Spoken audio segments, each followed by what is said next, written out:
अस्सलाम वालेकुम दोस्तों, मैं हूं डॉक्टर मोहम्मद वसीम शान और आप मेरा यूट्यूब चैनल देख रहे हैं सीधी बात।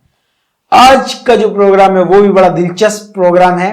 हमारा साथ देंगे इस प्रोग्राम में हाफिज गुलाम कादिर साहब। अस्सलाम वालेकुम। वालेकुम सलाम। हाफिज साहब, कैसी तबीयत है? दुआ है आपको हम एक बार फिर खुश आमदीद कहते हैं हमारे प्रोग्राम में। तो आज का प्रोग्राम हाफिज साहब वो है जिन्नात के मुतालिक। हम आपसे पूछेंगे जिन्नात के मुतालिक कुछ सवालात और उम्मीद करता हूं कि आप उनके हमें लाजमी जवाब देंगे जी। हाफिज साहब, पहला हमारा सवाल यह है कि जिन्नात कौन है? जिन्नात एक मखलूक हैं, अल्लाह तबारक व तआला ने उन्हें आग के शोले से पैदा फरमाया। सही। उनमें नेक भी हैं और बद भी हैं और ऐसे अजीब व गरीब मुश्किल काम करने की ताकत रखते हैं जिन्हें करना आम इंसान के बस की बात नहीं। सही जी। हाफिज साहब, जिन को जिन क्यों कहा जाता है? जिन को जिन यानी कि जिन की लुग़वी माने जो है ना जी, वो सतर और खफा।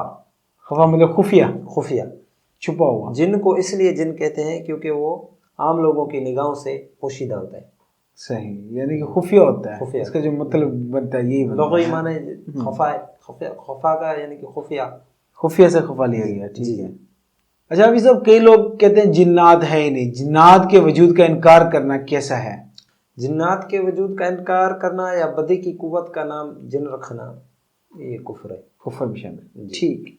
अच्छा, अभी सब एक और सवाल ये है, मेरे ज़हन में भी कई बार पैदा हुआ है और मैं पूछना भी चाहता हूँ कि जिन्नात पहले पैदा हुए थे, इंसान पहले पैदा हुए? जी, जिन्नों को इंसानों से पहले पैदा फरमाया गया। हज़रत सैयदना आदम अलैहिस्सलाम की तख्लीक से 2000 साल पहले ज़मीन पर जिन्नात रहते थे। अब सब एक और सवाल ज़हन में आ जाता है, बड़ा दिलचस्प सवाल है कि जिन्नात की तादाद कितनी हो सकती है? जी, जिन्नात की तादाद इंसानों के मुकाबले 9 गुना ज़्यादा है। 9 गुना ज़्यादा जी, यानी कि जिस तरह इंसान के घर में एक बच्चा पैदा होता है जी, तो जिन्नात के पास 9 बच्चे पैदा होते हैं।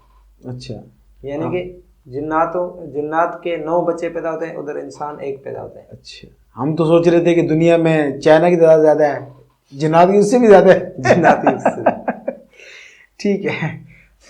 अच्छा, अभी सब बुरे जिन्नात को क्या कहते हैं? बुरे जिन्नात को शयातीन कहा जाता है। शयातीन कहा जाता है, जी, ठीक है।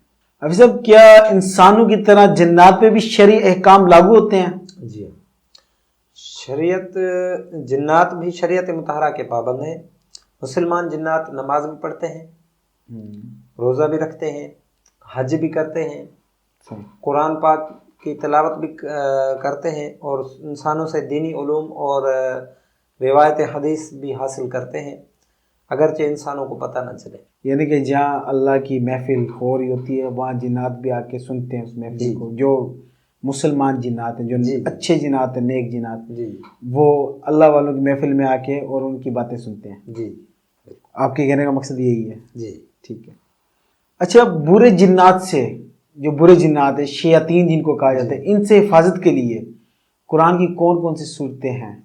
वैसे तो अल्लाह का कलाम पूरा ही इंसान के लिए, इंसान की भलाई के लिए ही आया हुआ है जी। तो अल्लाह का कलाम पढ़े बंदा तो जिन्नात से हिफाजत है। लेकिन कुछ जो आयतें हैं जो हदीस से साबित हैं जिन्नात के लिए, तो वो एक तो आयतुल कुर्सी है। सही। दूसरा यासीन शरीफ है। सही। सूरह मोमिनून की आखिरी आयत और सूरह मोमिन की इब्तदाई आयत और सूरह बकर भी जिन्नात के लिए बेहतर है, बंदा इसकी तिलावत भी कर सके तो बेहतर है।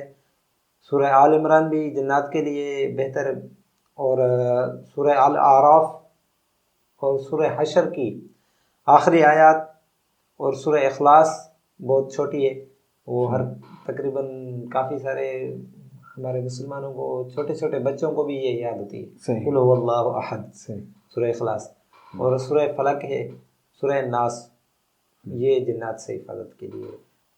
थैंक यू हाफिज साहब, आपका एक बार फिर शुक्रिया हम अदा करते हैं कि आप हमारे इस छोटे से प्रोग्राम में आए और अपना कीमती वक्त निकाल के आप वक्तन फवक्तन हमारे पास आते रहते हैं। तो दोस्तों उम्मीद करता हूं कि आपको ये प्रोग्राम का सेगमेंट बहुत अच्छा लगा होगा। अगर अच्छा लगे तो इसको अपने दोस्तों के साथ शेयर करें, मेरे इस प्रोग्राम को लाइक करें और मेरे इस चैनल को सब्सक्राइब करें ताकि आपको अच्छी अच्छी मालूमात ऐसी मिलती रहें। थैंक यू, मुझे दुआओं में याद रखें। अल्लाह हाफिज।